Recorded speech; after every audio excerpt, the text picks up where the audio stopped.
Right now, the Supreme Court hearing arguments in a case involving a U.S. Border Patrol agent who was on U.S. soil when he shot and killed an unarmed Mexican teenager on the other side of the border.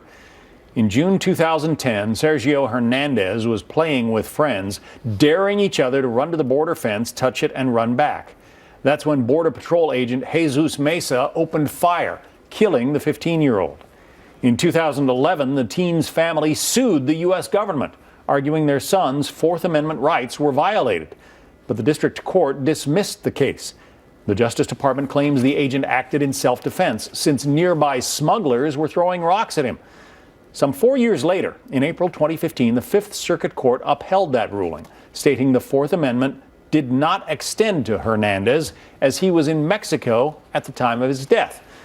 But on October 11th of last year, the Supreme Court agreed to hear the case, which brings us to today. Joining us now, Philip Holloway, former Assistant District Attorney and former U.S. Navy JAG.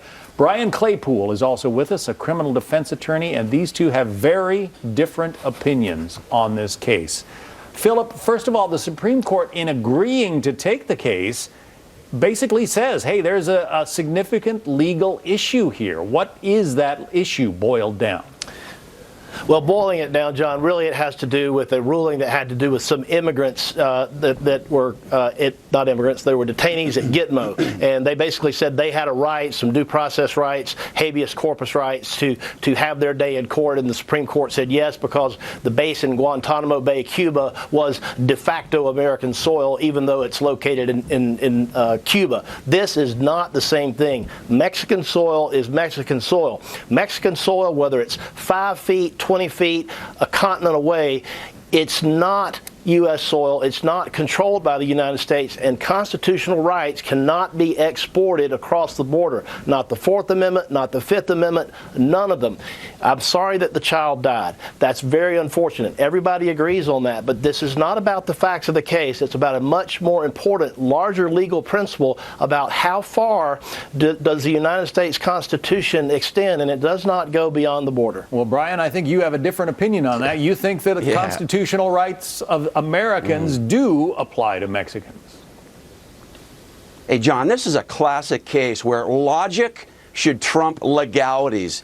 This isn't a case about the U.S. Constitution. This is a case about humanity.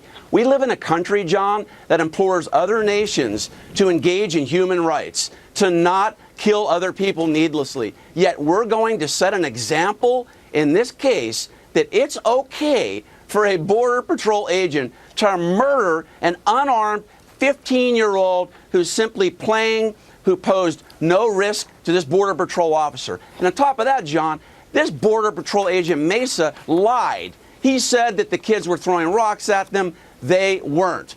But what's more important here, John, is that the Fifth Amendment to the U.S. Constitution does apply. In fact, the 3-panel circuit court in New Orleans held that this family did have a constitutional right to pursue this lawsuit because under the Fifth Amendment, it applies to any people. And the Fifth Amendment, John, talks about where if the government abuses power, where it engages in conduct that shocks the conscience, that a family would have a right to sue even though they were 60 feet on Mexican territory. And I agree with that 3-court panel's rulings. Brian, I know you want to get into this, but we are out of time for today, I'm afraid. The Supreme Court is taking up this case, and I'm sure it's going to be in the news a lot. We'll get you back another time to discuss it. Brian Claypool, Philip Holloway. Thank you both. Thank you.